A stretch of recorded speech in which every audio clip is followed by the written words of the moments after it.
All right, let's get into this. We're talking about a man named Silas Thorne, a powerful guy from a place called Cypress Hollow. He thought he could bury a secret, literally, just bury it in the mud and forget about it. Well, he was dead wrong, because what he never saw coming was that justice was on its way with every single breath he took. And this quote, wow, it just hits the nail on the head, doesn't it?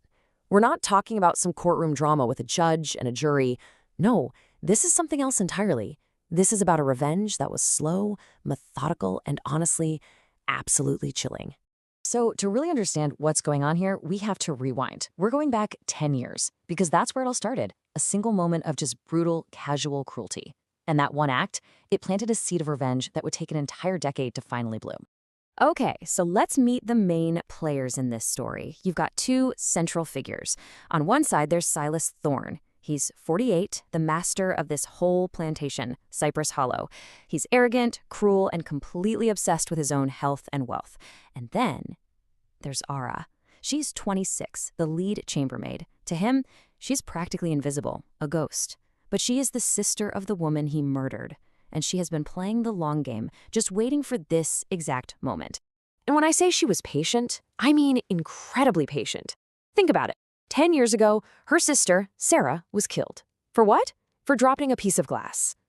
For the next 10 years, Ara disappears, becomes this expert seamstress, and just waits. She waits for Silas to completely forget her face, to forget Sarah even had a sister. And now, well, she's back in the house. And, what a coincidence, Silas's health is suddenly, mysteriously, failing. And this is where we get to the real heart of the plan. The absolutely brilliant and terrifying way Aurora gets her revenge. It's not a revenge crafted with a knife or with poison. No, it was crafted with the simple tools of her trade. And that's the whole point, isn't it?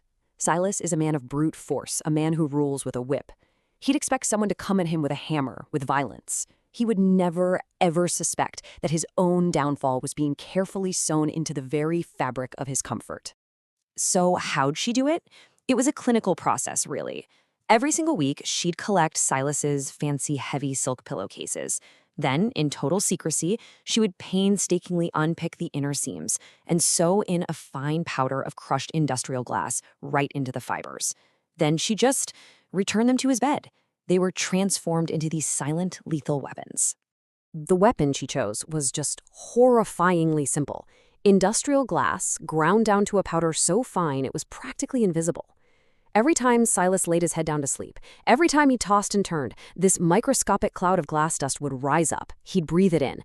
And once those tiny shards were in his lungs, they weren't coming out. They just stayed there, embedding themselves, making thousands